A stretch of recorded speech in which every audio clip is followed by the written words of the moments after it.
Advance Happy New Year mga kabutcher. Didibon na naman tayo nitong sariwang beef shoulder to.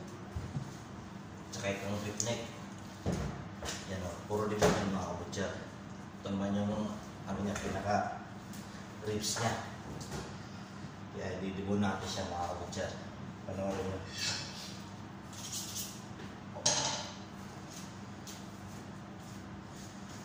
Sariwa talaga.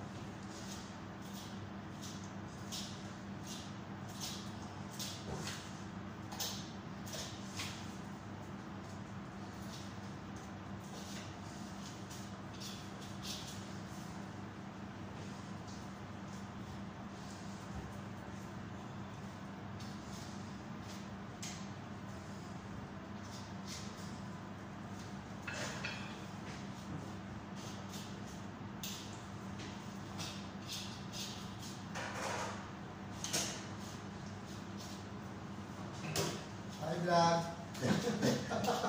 High blood. High blood talaga ito. Hi guys, hi vlog. Hi vlogger.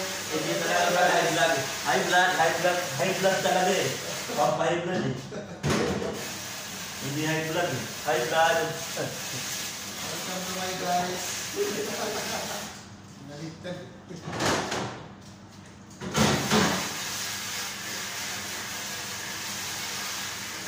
Ang pabata eh. Sariwa ito sa lalo. Kanina lang ito kinate, mainit pa eh. Sa lala yan? Mainit pa eh. Original? Original ito pa. Ibang klaseng karne niya. Parang madami talaga eh. Dali.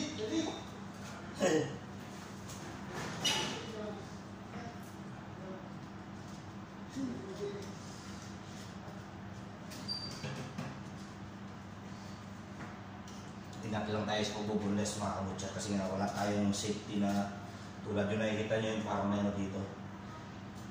Kaya pag mga ganito, ingat lang. Kung tayong tulad ng nakikita nyo dyan, nagmamadali, pagalingan, yung gayahin niya mga kabutcher. Ingat pa rin tayo. Yun ang pinaka best safety first mga kabutcher.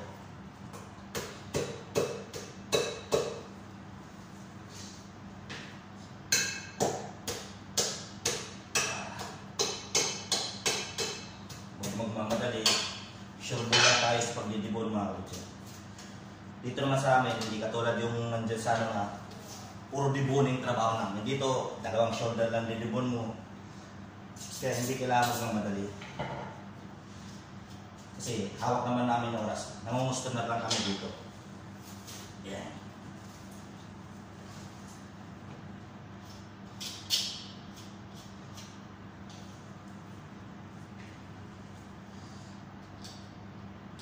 Kaya sa mga gusto mag-butcher, dito naman sa Bansang Middle East, may makukuha kayo experience dito mga butcher. Kaya sa pagdidibon, kaya pag magpunta kayo sa UK, Canada, take advantage. May maliit nga lang sahod dito. Kaya sa mga nagtatanong, sahod. Wala. Okay lang din. Tsaka-tsaka lang tayo mga butcher. Sabi pa nga, pag walang tsaga, walang hilaga, di ba? Kita nyo ito? Itong medyo mahirap dito sa umpisa.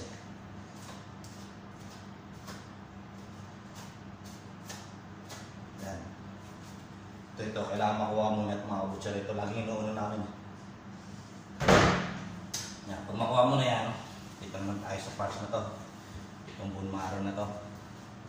Yan, harap tayo ng neck. Bali, susunod ko ito mga butcher. Ito, tigilis muna tayo sa mga latak-latak.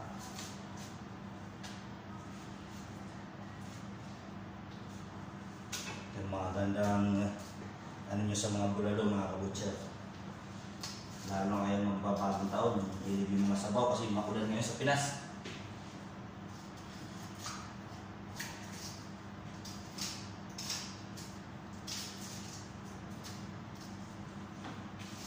Yeah.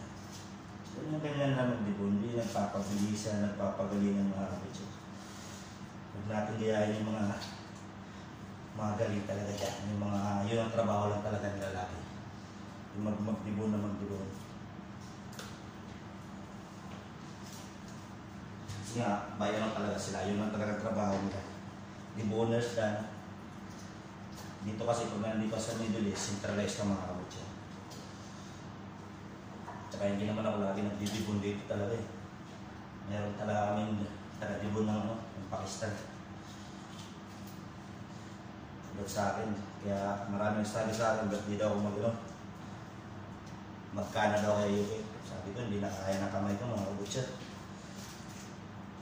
Pasmado na masyado.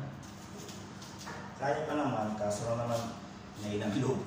Yung pala mga kabutya. Kaya sa trabaho, may na lang loob. Kasi mahirap yung magastos mo talaga, malaking gastos mo. Kung mag-apply kayo na, kaya ito mga kabutya, gastos talaga. Hindi pwede pupunta ka doon sa bansa na yun, hindi ka gastos. Yung mindset ko pala kayo mga kabutya, negosyo lang. Ayaw ko na maging empleyado ko kaya yun. Sana pala rin pag mag-negosyo, di ba? Yun na lang. Yun na lang mga kwento ko sa inyo mga kabutya. Negosyo na lang ang pinaka-target ko sa lahat talaga. Ayaw ko na rin kasi mag-empleyado. Okay rin sana. Pangarap ko rin yung mga bansa doon, Canada, UK. Pero, ano lang sa atin kung anong maganda ibigay sa atin ng Diyos, di ba?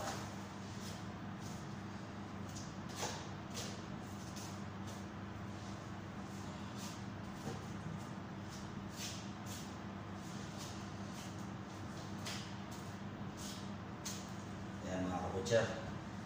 Ibon ko na siya. Hindi ko lang pinutol to kasi hirapan ako. Kamay ko. Yan. At iyan ang buo ng deep shoulder. Buo pa rin siya. Kaya hanggang dito na lang.